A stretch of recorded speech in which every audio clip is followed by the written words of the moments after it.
พี่หลวใบบักเขียบ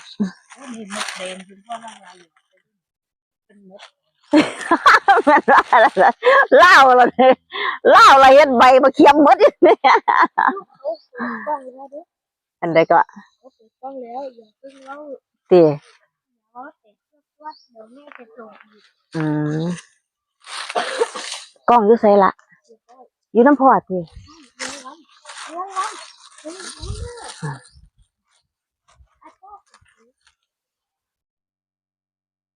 เป็นอย่างเลิกทีเดียว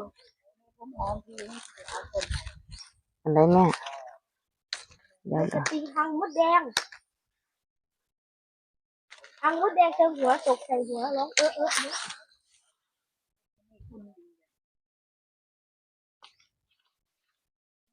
ัวอำเภอตำบลหัวโจกตำบลไหนสองตำบลหัวโจกสามสี่ห้าตำบลหัวโจกอยู่ไหน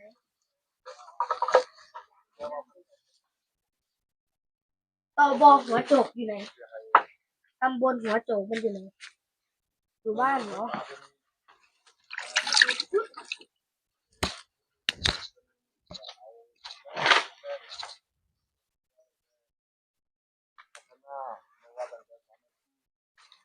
คนในเขตนี่เพิ่นก็สิรู้จักว่าแม่เพิ่นให้แบบไหนเลี้ยงแบบไหนอันนี้ก็สิพาไปย่างไปวันนี้ถ้ากันไปมาแม่มาไปหาเพิ่น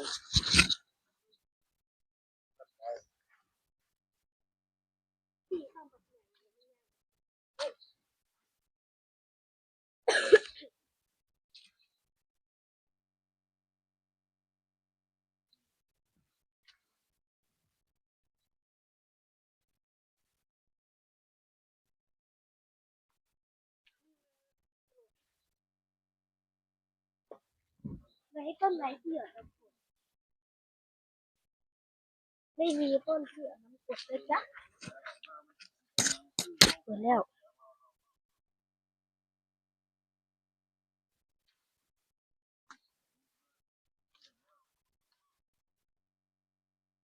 มาเด้อมาขออันโศกขอลาบให้เอฟซีสิมีตรงไหนนะหายแล้วมั้ง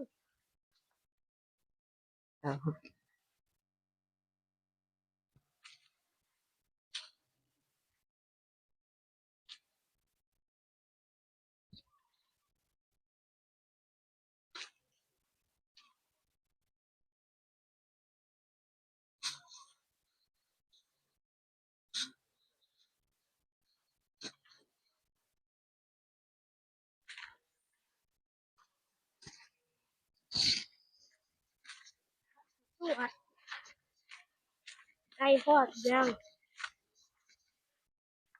ไก่ทอดยังเนี่ยอ๋อลืมไปแล้วไปกันต่อ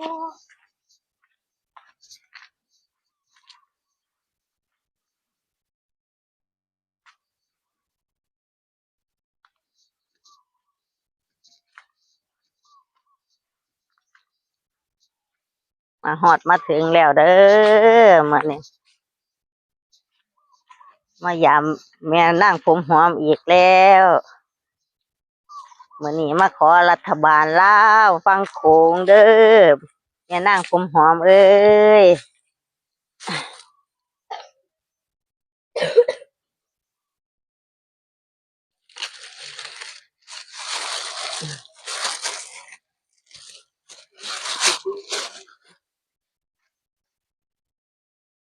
เดี๋ยวแม่ปูเลยละปูใส่ก็ได้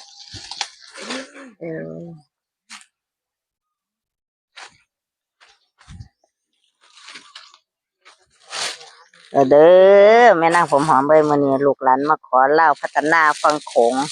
ให้เอฟซีของเพิ่นให้มีโศกมีไส้น้ำกันเด้อมาขอน้ำแม่นางผมหอมนี่แหละ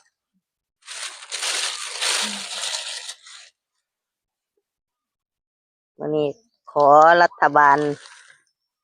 ลาวฟังโขง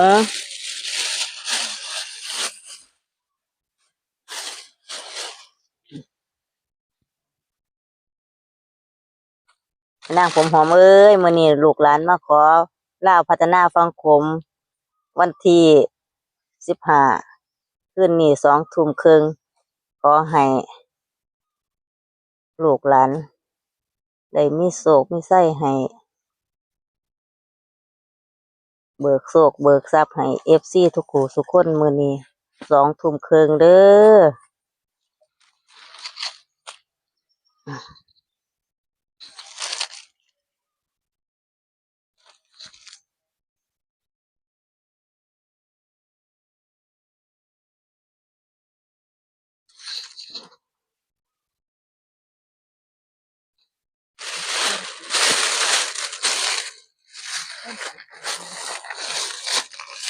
เขียนเขียนกดหน่อยเขียนหน่อยเฮาอยู่ไสเขียนเหลืองเฮานี่แหละบ่นี่เดี๋ยวจุดเทียนก่อนจุดเทียนให้เพิ่นเห็นแสงสว่างกัน ทำไมไม่เอาเสียงใหญ่เลย ฟังโขงเด้อมื้อนี้20:30เด้อ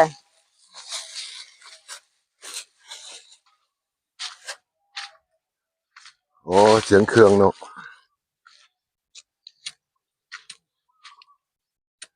อ่ากับไฟ เสีย กั ง บ สีแสกอยู่ได้หน่อยเนาะ แทรกดังพร้อมดังดีเลย เอ้า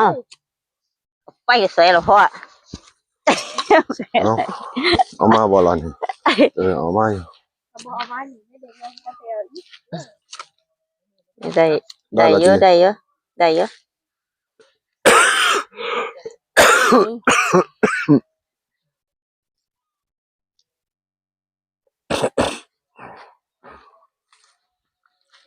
พ่อก็เห็นบอกเขาเรียนโดนพ่อเขาคุณไป อย่าไปเว้าเข้า YouTube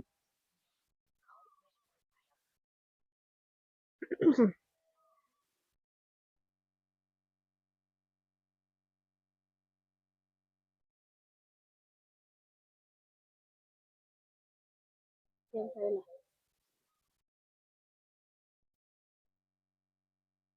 เดี๋ยวเขาว่าอวยพรไม่หนี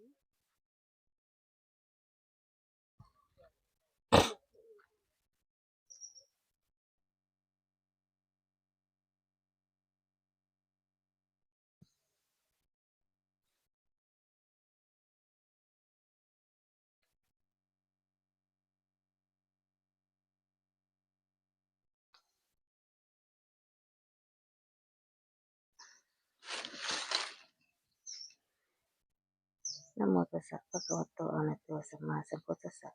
นะโมตัสสะภะคะวะโตอะระหะโตสัมมาสัมพุทธัสสะนะโมตัสสะภะคะวะโตอะระหะโตสัมมาสัมพุทธัสสะสาธุเด้อปฏิเจ้ามื้อนี้ลูกหลานมาขอเบิกบุญเบิกทรัพย์ขอลาวฟังโขง20:30นี้ขอให้ โอ้เพิ่นอยู่คู่กันเลยตัวนี้ เปิดโชคเปิดทรัพย์เปิดบุญ เขาร้อง ให้ลูกให้หลาน เพิ่นอยู่คู่กันเลยตัวนี้ ในวันที่15 20:30 โอ้อยู่คู่กันเลยขอให้ ตัวนั้นก็อยู่ตัวนี้ก็อยู่ อันนี้ออกมาตรงๆอย่าให้คิดอย่าให้ดังขอให้ทุกคนทุกคนให้มีโชคมีทรัพย์จะได้อยู่ได้กินเด้อสาธุ อยู่ทั้งคู่สาธุสาธุออกมาเด้ อยู่นำ อ กันในนางผมหอมบานเพิ่น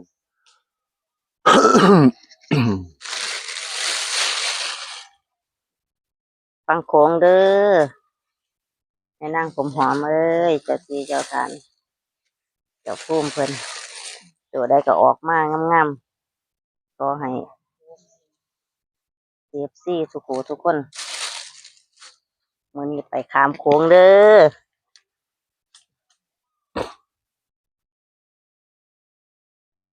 ฮะเอามา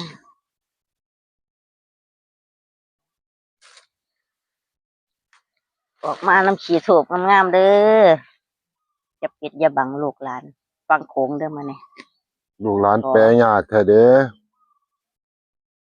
มาแต่ไกล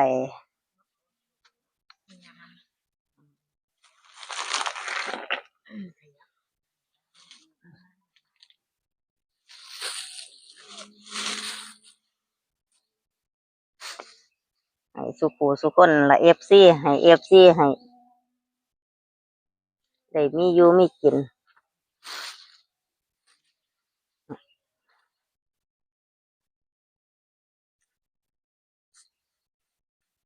ผู้ใดก็งามๆเด้อ ถูกออกรถ ขอให้อยาอันนี้อย่าไปอันเพิ่น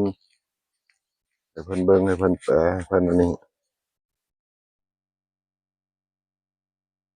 นั่งเบิ่งซื่อฟังโขงเด้อปูเด้อขอขามโขงมื้อนี้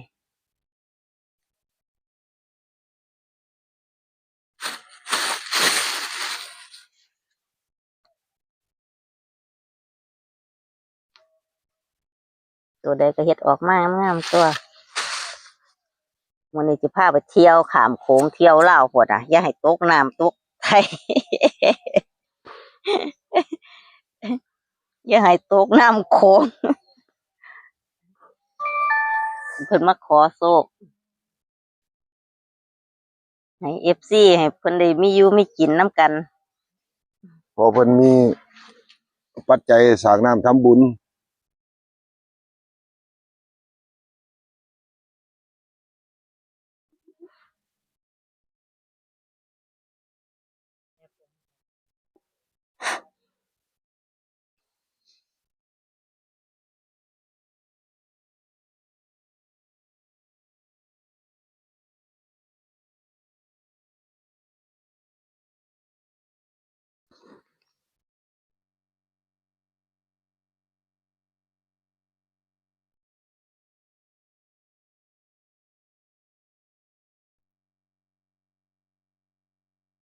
ถามโค้งเด้อแม่นางผมหอมเบยมื้อนี้ครับ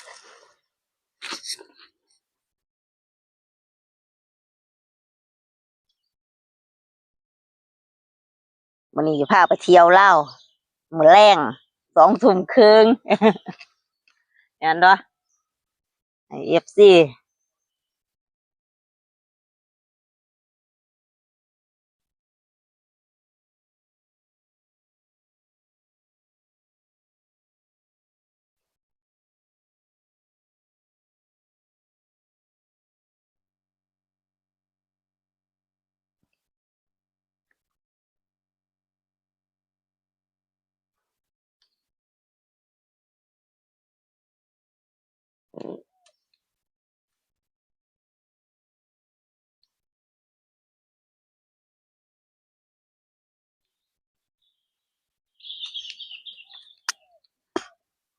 3ตัวตรงๆมึงนู้นเนาะอย่าให้ได้แปลยากเด้อย่าเอ้ย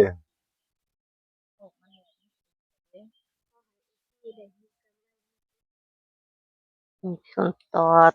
ปีใหม่แล้วปีใหม่แล้ ปีใหม่ ว แล้วปีใหม่แล้ว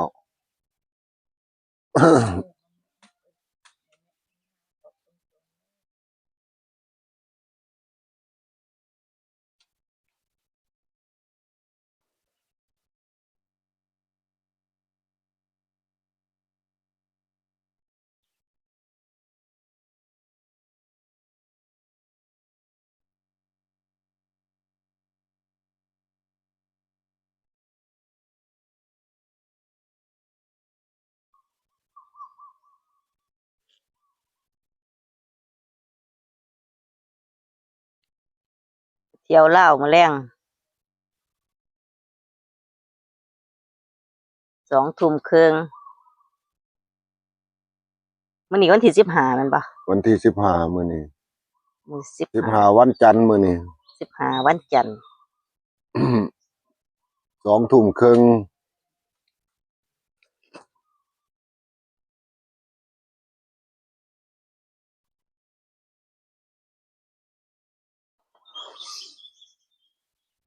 เ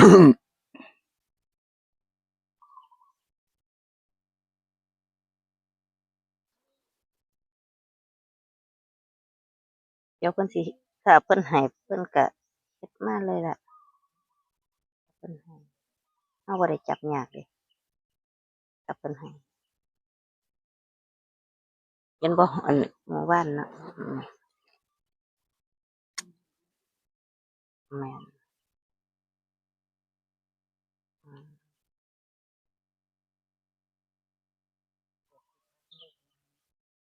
ปวดภายคือเก่า แม่นางผมหอม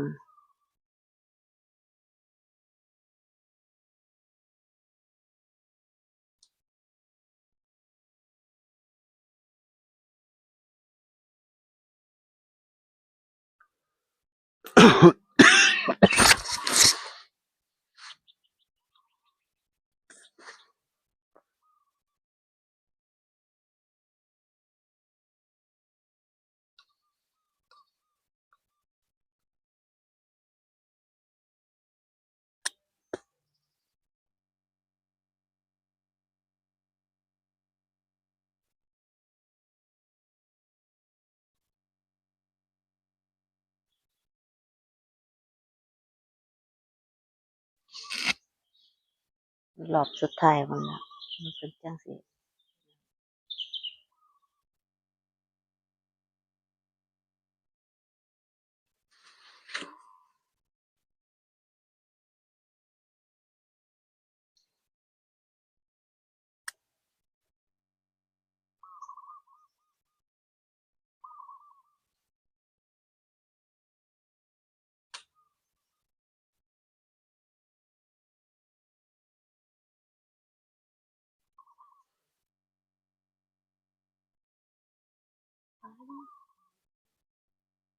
อืม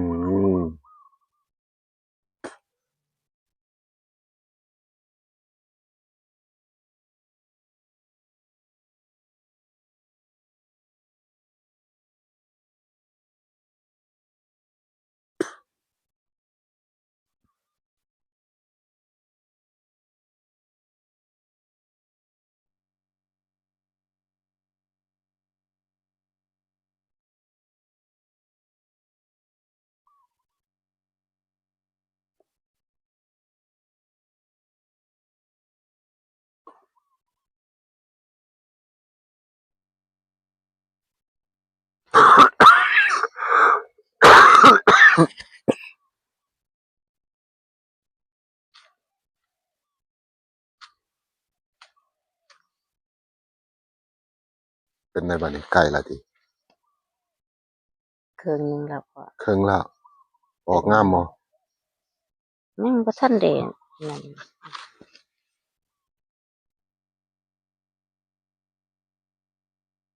ยังบ่ทันได้รอบสุดท้าย ใจเย็นใจ ใจ เย็น เย็นๆแล้ว กำลัง กำลังเขียนรหัสทรัพย์ กำลังเขียนรหัสให้อยู่นั่น รหัสทรัพย์อยู่กำลังเขียนรหัสทรัพย์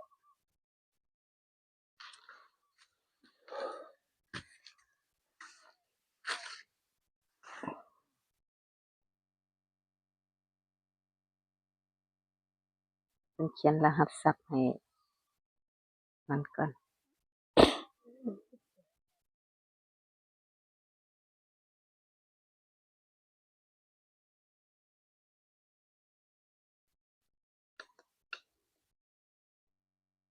ไอ้เป่าๆแฝงมันเข้าไมค์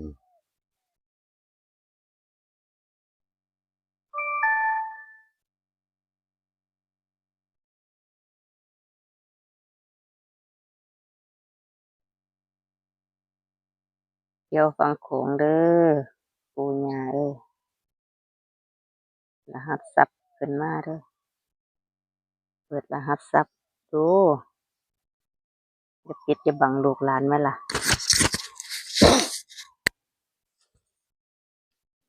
รหัสทรัพย์ออกมางามๆคือเฮ็ดทุกเที่ยนั่นล่ะมันปึกมันหนาตัว อืม ปลอด มันเปิด ภั อย อกมาดีๆเด้อ ลูกหลาน เปิดออกมาคักๆเบิ่งคือครูเทียเบิ่งลูกหลานมันแปะบ่ออกเด้ปึกแท้เด้ จังได๋ก็โอ้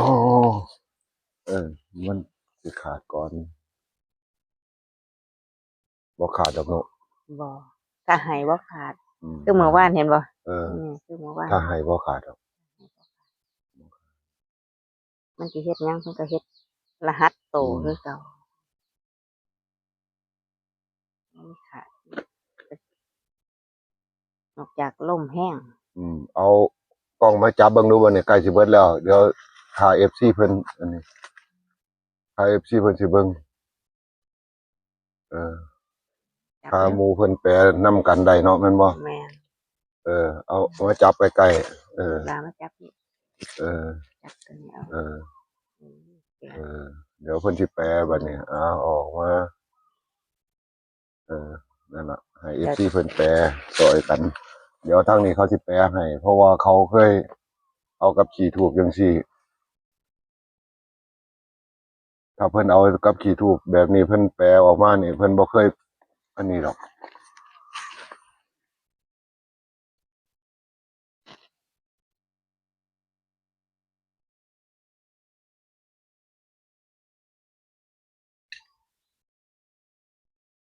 มันก็บ่ได้แปลง่ายหรอกถ้าเป็นไปโตยืนตัวในบัดนี้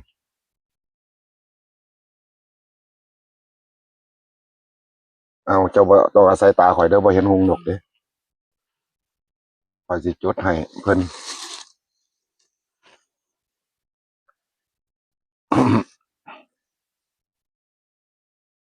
จะใช่ เงินน้ำถูกเดี๋ยวบัดนี้ขึ้นบ่ขึ้นเป็นเขียนไว้บ่บัดนี้ เขียนนั่นแหละ เขียนเลยดิ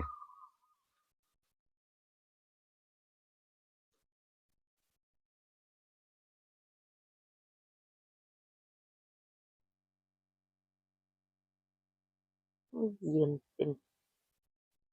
ยืนเป็นนั่นน่ะเป็นสี่สิห้ายืนเป็นหนึ่งให้เป็นยืนเป็นยังให้ยืนเป็นหนึ่งให้เป็นเจ็ด โอ้ตัวนี้นะตัวยืนนี่นะ จ้ะ เป็นหนึ่ง จะพอเบางอีกก็ได้ นี่ เดี๋ยวลูก ถ่ายเอาอีกว่าถ่ายอีกว่ายืนเป็นหนึ่งแล้ว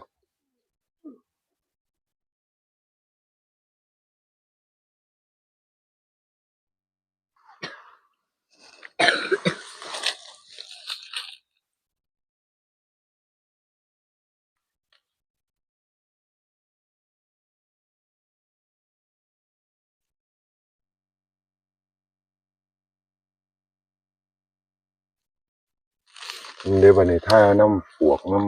น้ำจอมปวกมองคนอยู่ข้าขึ้นให้เห็น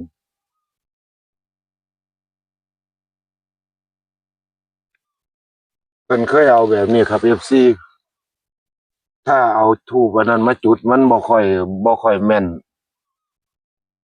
บ่ค่อยอันนี้เพิ่นต้องเขียนให้น้ำขีทูบจังซี่ทูบเสียงไทายโดยมากมันสิบ่ค่อยอันนี้ปานใดเพิ่นบ่ให้น้ำทูบเสียงไทายเพิ่นให้น้ำขีทูบจังซี่เนาะบัดนี้เนาะทุกเที่ยวโลด เพิ่นให้น้ำขี้ถูกเพิ่นบ่ให้ เพิ่นให้น้ำขีทูบเพิ่นบ่ให้ในทูบเสียงไทาย ใช่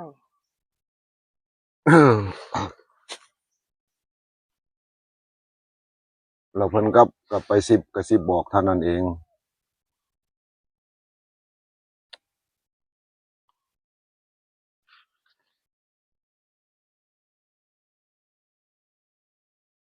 เป็นในสุดแล้วติบัดนี้ ยังเพิ่นได้สุด ผู้ใดเนาะมา เพิ่นตาเอก เฮ้ยอีกติ เนี่ย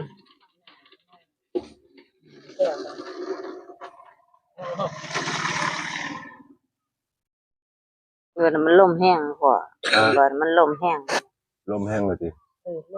ลมมันมาแห้งมันก็เลยยังบ่อยู่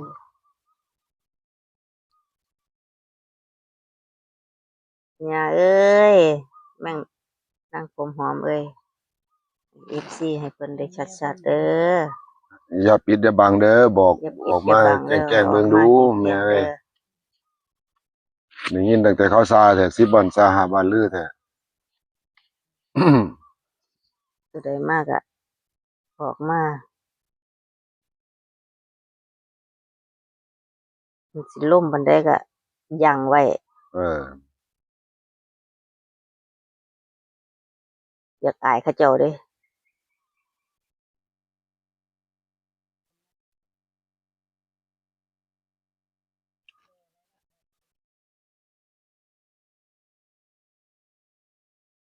สุดแล้วตัวนี้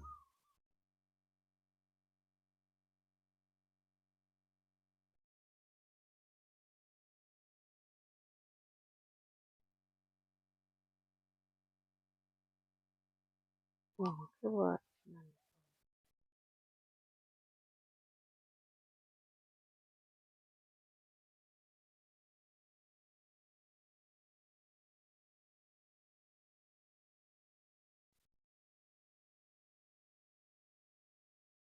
มันแห้งกว่าเนาะลมมันก็แห้งแล้วบันไดแล้วก็ยังอยู่นะ นั่นเด้เพิ่นก็ยังไว้ให้ในตัวนั้น ว่ายังอยู่เด้เนี่ยอย่างหนึ่งเนี่ย อย่างหนึง อย่างหนึ่งนั่นน่ะ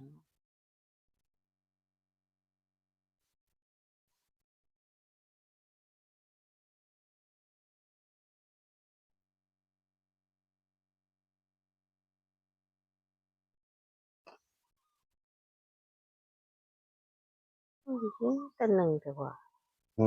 มีแต่หนึ่ง ถ้ามีแต่หนึงก็บ่แม่นสิออก11ติ อย่างเป็นหนึ่งล่มก็สวยหนึ่งหยังยาหนึ่งหยัง หนึงยังขึ้นให้ชัดๆเบิ่งดูหยา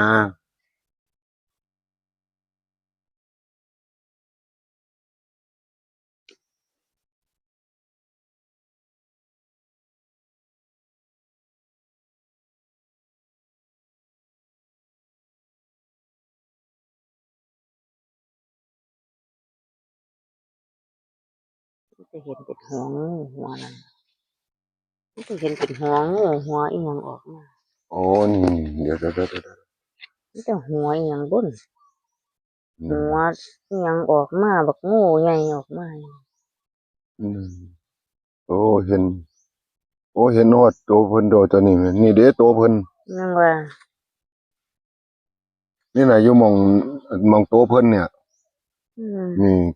จับกล้องใกล้ๆยังสิเห็นโตเพิ่นเลยหน่อยเนาะ แม่น เห็นโตเพิ่นเลยนี่เดี๋ยวเลขหนึ่งเอ้านี่ตัวเลขนี่ค่อยว่านี่แม่น นั่น บ่ ว่านั่นล่ะ นี่เลขหนึ่ง นั่นละเลขกันนั่นละ นี่เลขหนึ่งเนาะ เดี๋ยวเฮาไปอยู่เถียงเฮาจังไปพิจารณาเฮาจังได๋ เมื่อแล้วต้อง เด้ สรุปให้เพิ่นอยู่นี่หนึ่งหยังนี่เดี๋ยวหนึ่งมันเป็นหนึ่งหยังนี่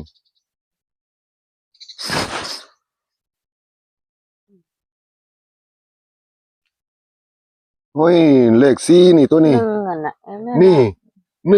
144ตัวนี้นี่เลข4 2ตัวนี่นี่4 2ตัวโอ้ย144 นั่นน่ะเดี๋ยวให้พ่อเบิ่งก่อนเด้อลูก 144 ลูกสิเบิ่งตามหลัง เดี๋ยว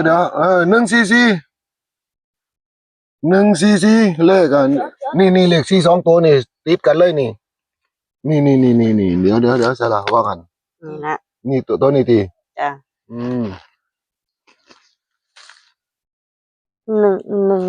นี่เลข4นี่4 2ตัวนี่4ตัวหนึงนี่4ตัวหนึงนี่เจ้าเบิ่งดูนี่4ตัวหนึงนี่4ตัวหนึงนี่เลข1 1 4 4นี่144เนาะแม่นบ่เจ้าว่าเลข4บ่ เลข4แล้วตัวหนึงแต่ว่าเป็นหนึ่งแต่ว่าข้ามเป็นหัวงูหัวอีหยังมา มาคอมไว้ตัวเดิน มาคอมไว้นั่นน่ะมาคอมไว้นั่นนี่ใช่เพิ่นใช่เพิ่น ยืนไว้ที่14เนาะ จ้ะยืน14น่ะ 14 14เลย 14 อืม ยืน14แล้วก็โตหัวงูยืน14ให้1ถึง 17ไป 1 ซั่นล่ะ 1417เลยเนาะ แม่น เพราะว่ามันไปเป็นหัวงูเนาะ แม่น 1417อืม1417กับ144เนาะ แม่น 144144อืม ก็เห็นหัวงูบ่ เห็นอยู่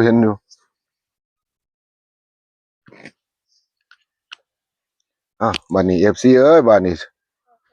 เลขนี่สิมาแบบนี้ได้บัดนี้เอ้า ให้อ่ะให้เพิ่นถ้าผู้ใดมักรูดก็ให้เพิ่นรูดหนึ่งไปเลยเนาะถ้าผู้ใดบ่มั่นใจให้เพิ่นยิงใส่หนึ่งเลยเนาะแม่นบ่ยิงใส่เลขหนึ่งเนาะแม่นบ่นี่วงเล็บเลขหนึ่งไว้ให้เลยวิ่งเลยรูดได้เลยรูดหนึ่งได้เลยนี่ เอาโชว์เลขเลย เอาโชว์เลขให้เพิ่นเบิ่งดูนั่นล่ะถ้าสิมาแบบนั้นล่ะเลขอ่ะถ้าเพิ่นให้แล้วบ่เคยอันนี้ดอก เอาลง บานนี้